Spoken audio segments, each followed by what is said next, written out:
What's going on, everybody? It's your boy C-Zar, and we are talking about TBB today, the Bitcoin bull. Hit that like button, subscribe, and thank you all for being here. I just want to see what Ansom's doing as well. Yeah, Ansom's back at 30 cents, man. That's bullish. That's good. That's actually really bullish, I think, for the Bitcoin bull and for a lot of meme coins. Um, Again, this thing moving higher only helps define what the potential is for this thing to do as it goes on in its movement upwards. We are moving down right now. It's the 21st day of August. We're down about 13% on the day, 14% on the day. And we do have a slightly lower low than what we had a couple of days ago. This was more or less to be expected. We were happy. We were enjoying the pump yesterday. And I was saying, as long as we don't go too much lower than this, I think that we're fine. But even if we do go lower, we'll probably see a lower low than this, and that's okay too. We're still in this consolidation range overall. I kind of like what we're doing here, but it also depends on what we do going forward. Do we hold this level for support? Do we go lower? Are we still in this lower high or lower low trend line here um, regarding that, or are we going to hold support here, kind of like a double bottom, and then move up? I'm kind of curious to see that. We do have volume coming in. It's not a lot of volume, but if you look at this here, this is one of the larger spikes in the 4 hour time frame over the past, what is that now? Over the past like 5 days, really over the past week. It's one of the larger candles, and we're not really going anywhere. Whenever you get volume to come in and you're not going anywhere, that's typically a good thing, right? Whenever you're in a range, like if you're consolidating in a range and you're looking to break out, volume comes in and you break out. If volume comes in and you're not breaking out, this should be a warning sign if you're moving up that you might not be moving up, and if you're moving down, that might be an exciting sign that hey, you might be getting a fake out. You might reverse from here. So it's actually nice looking right now. We have 43 minutes left in this 4 hour time frame. There's still hours left in the day. How many hours left? About 9 hours left in the day. There's a lot of time for things to get screwy. There's also a lot of time for things to show to come to light and then move higher. Again, I think Ansem moving up is a positive thing for not just the Bitcoin bull, but for the meme coin space as a whole. It says that hey, this was not a one off. This is not a one off, and now everybody's done with memes. No, the meme market is coming to life, man. The meme market is going to come to life. This thing sees $1 billion market cap or more.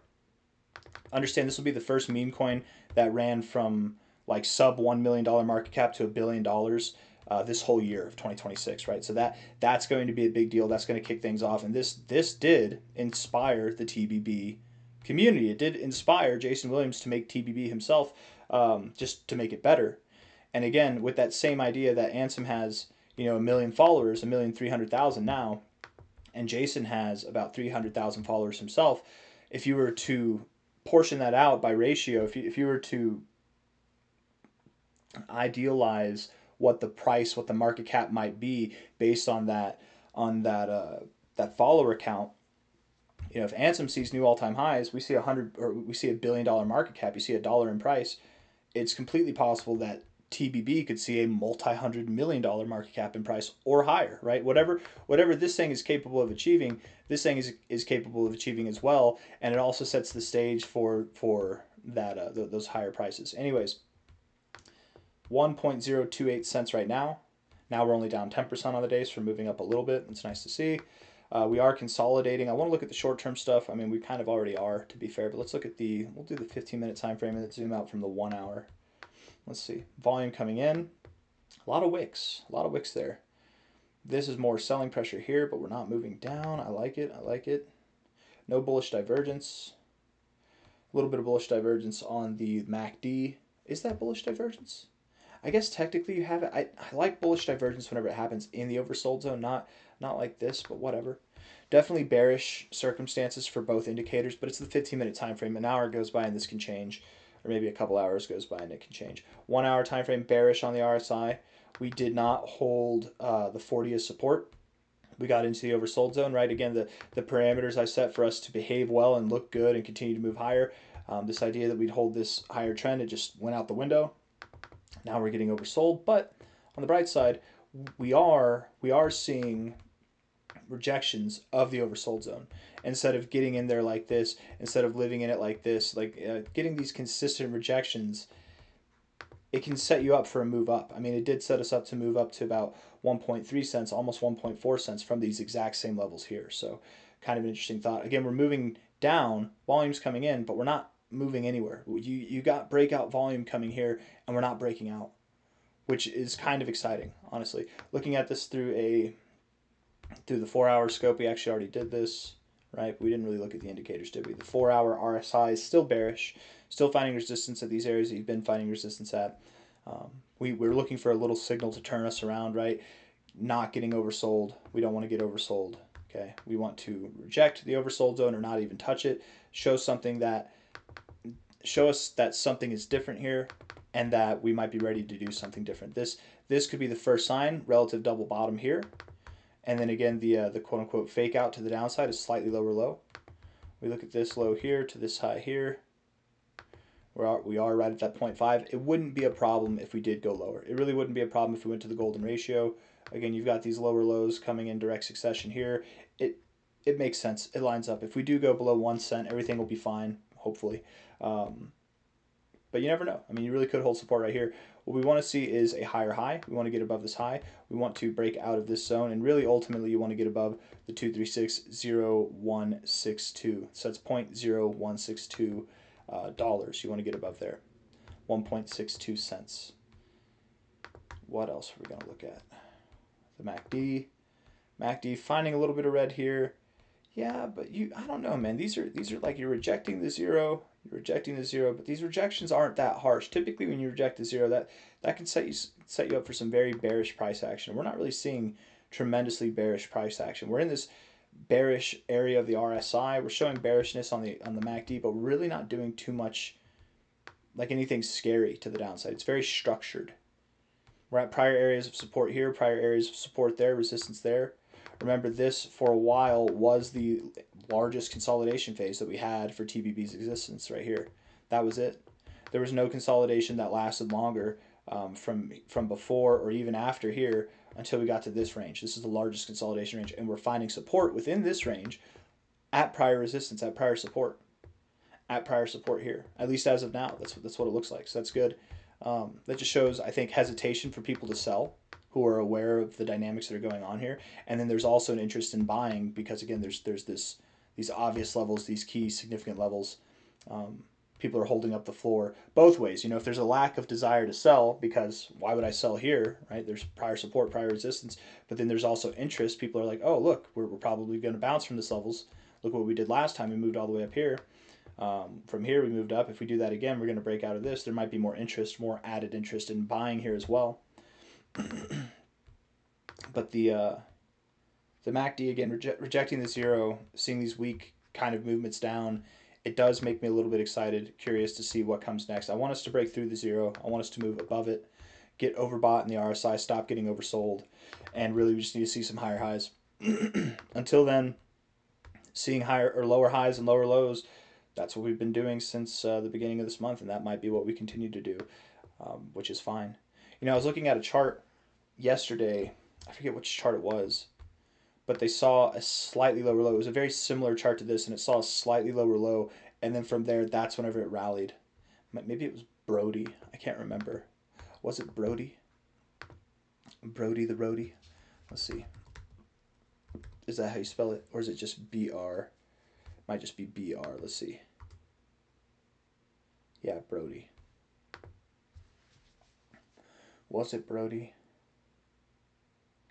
No, it was not Brody. Not the chart I was thinking of. Nope. Never mind. Anyways, I don't know, man. I look at so many damn charts. You think that these are all the charts I look at, man. I look at too many charts throughout the day. I should probably stop, honestly. I think it's making my eyes red. Anyways, might be making my eyes green now with with everything that's going on in the markets. But looking at this on a daily time frame, the MACD is posturing itself in a less bearish way. There is some bullish momentum building here, or maybe bearish momentum dying, which is kind of the same thing. You do have bullish divergence there, and we are, with our oscillators, right here at the zero level to find support. So curious to see what comes out of that. What really matters is not if this move happens to the upside. I believe it's going to happen. Does it happen here? Do we go lower first and then it happens? Whatever the case may be. It's not if this move happens. I very much do believe it's going to happen, but what matters most is, Do we show structure? Do we hold supported prior resistance? Do we get higher highs and higher lows? Can we break through? Because if we can't, if we find resistance here and then ultimately get lower lows, that would not look good. We wouldn't want to see that. So I do believe this move is going to happen one way or another. It's going to happen. We're going to move up to that 2.9, 3.7 cent area. It just depends what happens after that. That'll really get us excited for higher prices. And I do believe we're going to see higher prices. I do believe that we're going to see new all-time highs. From an all-time high to this low here, the expectation on my behalf is that we will go somewhere between this 9.3 cent to 20.1 cent. No, 21 cent. There we go. 9.3 cent to 21 cent area. Rounding up there, if not higher. Again, if Ansem can see a $440 million market cap, which is what we have so far, let alone if it sees new all-time highs in that time, I think that TBB can certainly see a market cap, a price of this area here. That was the original thought that had us buying back here, is that if Jason Williams has 300,000 followers, Ansem at the time had 1 million, if this thing could see a $400 million market cap, $450 million market cap, then this thing could certainly see something above $100 million. That's my thought there. And that thought is alive and well, and it becomes more probable, I would even say, if Ansem sees higher prices. Again, because this just shows to the whole crypto community, and even people outside the crypto community, that the meme coin markets are alive and well, and that builds confidence and risk on assets like meme coins, right? Then you find out what TBB is about, you figure out what's going on with the community, who's behind it, and you just get more and more bullish from there. I mean, you can literally spend your TBB in the real world. So somebody was talking about they went to a Maverick and they bought snacks, food there with their TBB card and got 5% cash back. Not TBB card, sorry, CoinZoom card, but they used their TBB to do it. I mean, you can this coin, because of CoinZoom, through CoinZoom, has more utility than 90% of cryptos out there. Listed on CoinZoom, and then also we're on Cake Wallet, right? We've got the partnership with Cake Wallet, and there's other things developing as well. And beyond all that, it is a meme coin. A lot of people say it's not a meme coin. Don't call it a meme coin. It's like it's a meme coin, man. I think it's okay that it's a meme coin. Meme coins, one of the top 10 coins in cryptos is a meme coin, right? It's the OG meme coin, right? One of the top coins that's pumping right now is a meme coin. It's okay that it's a meme coin. You want to say that it's a movement coin, a community coin? It can be those things too. It can be those things too. But it's a meme coin. It is. And it's probably good that it's a meme coin because, like Murad says, right? Like with assets, with something that has value tied to it, like revenue or whatever, something that's promoting value for the asset that you're investing in, that sets you a floor, right? Like if you're investing in a company that makes $1 million a year, well, the company itself probably won't be worth less than like $5 million in market cap or $4 million in market cap, right? The floor is there because they're at least making that much money a year. That company will have a floor. But that also sets it up with a ceiling. You're making $1 million a year, you're probably not going to be $1 billion company, right?